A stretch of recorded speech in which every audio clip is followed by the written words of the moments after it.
Cancer, caregiving, and my carnivore journey. Yes, believe it or not, we're going to incorporate those 3 C's into today's video. I'm Jackie Elmer. Grab my guide over at lowertoxiclife.com and make sure you're subscribed to the channel so you don't miss any of these important updates that might help you as you navigate a journey with cancer, caregiving, and maybe even shifting up your whole food plan to try carnivore. All right, so if you've been on my channel for a while, you know that I've shared a little bit of my carnivore journey, but I've been a little bit absent the last couple of months, and there's a very good reason why. Our family recently experienced a cancer diagnosis, not my own, but sadly, that of my 29-year-old daughter.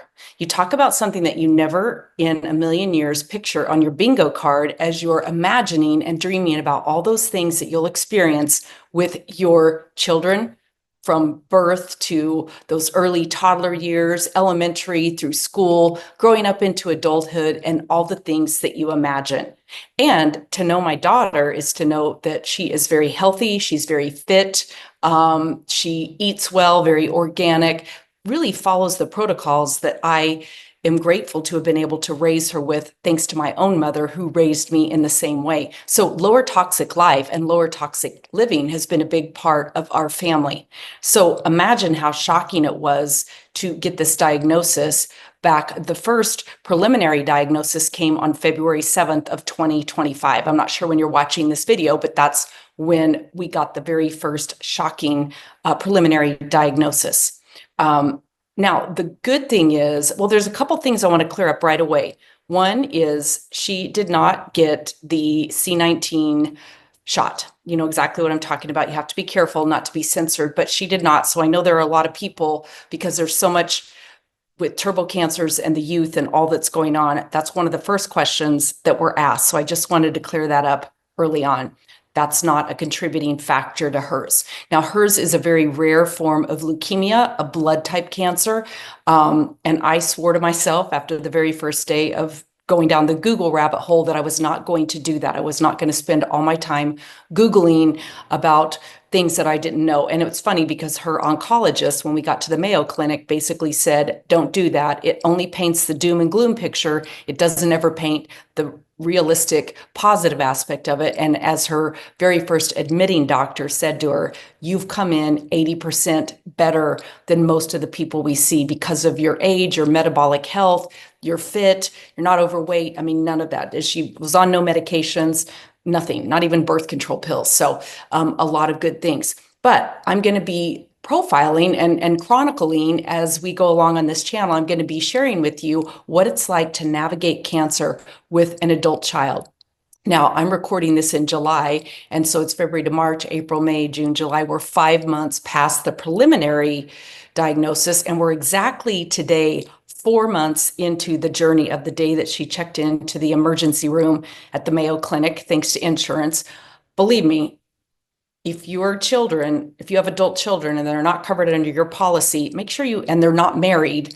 That's the other thing with my daughter. She's not married. She's essentially, just her own person. And thankfully, we had already set up power of attorney and already, because we have a great relationship, we had some things set up. But I'm going to be sharing with you some of the important pieces of all of this so that you can set yourself up for a positive experience if, God forbid, you ever end up in this situation. My hope is that you won't, but I also know that preparation also, it helps if we do end up with that. But I often feel like if we prepare for the worst and plan for and expect the best, that's often what comes about. So we'll be talking about some of that. So as of this recording, we're exactly 4 months into the process, and I've essentially dedicated the next year to it. It's already involved chemotherapy. It's involved several hospital stays, one of which was about 34 days long.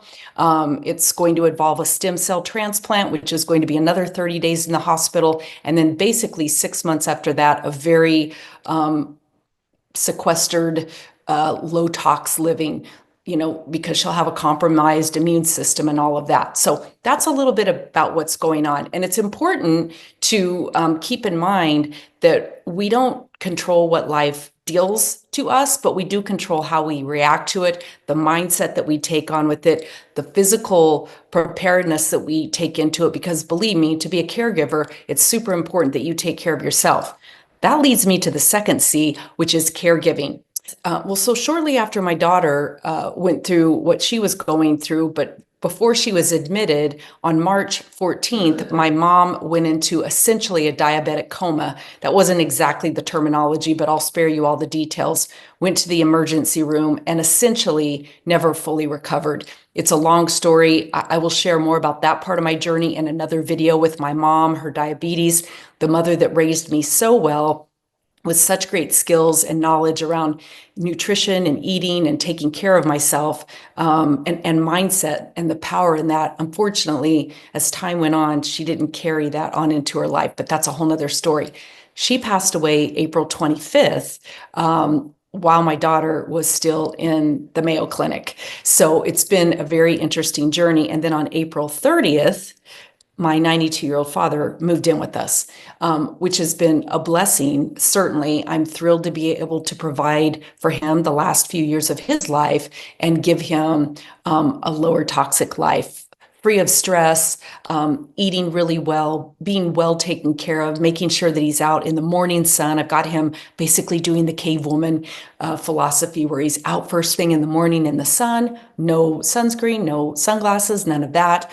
He waits a little bit. He has his morning coffee. He's eating a mostly meat-based, but more keto style diet. So I have a lot of that cleaned up with, certainly, he loves to indulge in his one beer every couple of days, and also his ice cream. So I've got him down to a little tiny cup. And at 92, I'm going to allow him that, knowing that I'm essentially doing the 90-10 rule with him too, or certainly 80-20, where 80% of the time it's great and he gets a little bit beyond that. So my family is in an interesting spot. We have 3 generations living under our roof. We have my father, my husband, and I, and then we have our daughter, and we have a dog and a cat.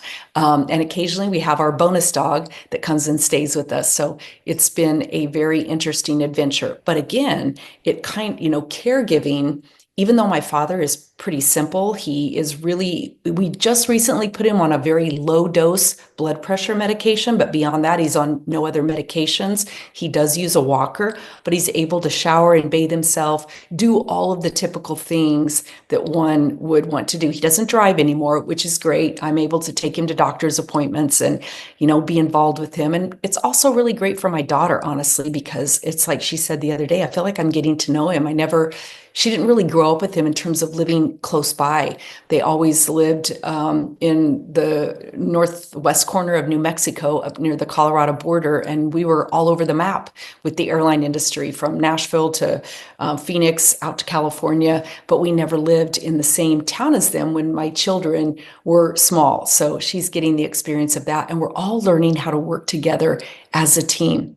And in the midst of that, I'm continuing my carnivore journey, more of what I would call animal-based eating, because I'm not a purist. I'm not pure carnivore. I've shared a little bit about my oxalate journey, and I'll be sharing a whole lot more about this, because I will tell you, once I went hardcore carnivore to start with, it threw my body into a shock almost, and I started dumping and shedding all of these oxalates, and it made for a very painful experience in my entire digestive and elimination system. And I will definitely share more about that, because I feel like it's very important that we get the word out about this, so that people who are experiencing some of these symptoms that she highlights in the book, which when I listened to her very first video, I was like, oh my gosh, she is literally describing me to a T. I feel like she's like in my brain speaking the words that I'm thinking for all the things that I was feeling. And it didn't matter how many doctors I went to,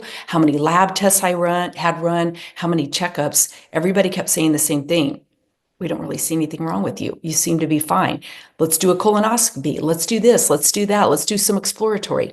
And I said no to most of that, because I just have a different viewpoint on some of it. I also intuitively feel like I know when certain things are going on with my body, and I wasn't experiencing so much of what it alludes to. Now, one thing I will tell you about oxalates, if you go in to research them, all of the data and the scientific research, for the most part, that's been done to date, all involve the kidneys and kidney stones.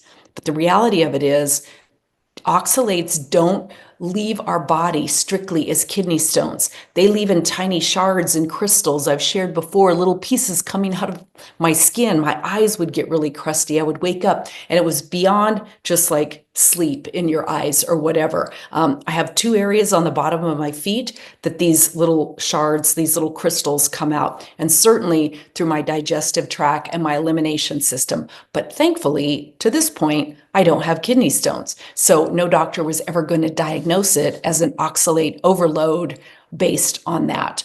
So that's a little bit about what's been going on. The carnivore part of it, I recently got back from Steak and Butter Gals, Steak and Butter Gang meetup, MEAT up in Bozeman, Montana. It was absolutely fabulous. It showed up in my feed, in my YouTube feed, and I signed up for it, and I went and I met the most amazing people. I was able to meet Dr. Sean Baker, have him sign my book. I was able to ask him some questions along with Dr. Kiltz and Lisa Wiederman, the eye doctor who's also carnivore. I think I'm going to be going to her Cancun event in January. So I'm putting some of these things out there in case any of you are interested in knowing more or chatting about it ahead of time. I would love to do that. You can always book a call with me. You can go to call.lowertoxiclife.com and book a time with me, and let's get on the phone, have a call, have a conversation about some of this, and let me share with you some things that I've been doing, preparing, learning, and healing my body with. So again, make sure you're subscribed to the channel so you don't miss any of the updates. Grab my guide over at lowertoxiclife.com. I'm getting ready to mix it up a little bit and talk a little bit more about environmental factors, what I've learned in this cancer journey, things that you can do to help prevent cancer, things that you can do to heal your body, along with any traditional treatments like chemotherapy that you might choose to incorporate into your life. Just a lot of different things. So make sure you watch my upcoming shows on carnivore. I'll link one right up here. And I welcome any feedback that you have. If you have a thought, a comment, an experience that you've had with any of those, cancer of an adult child, caregiving of an older person, or carnivore, or anything else that you may want to talk about, drop it in the comments below. I'm Jackie Ulmer. Thanks for spending this time here with me today.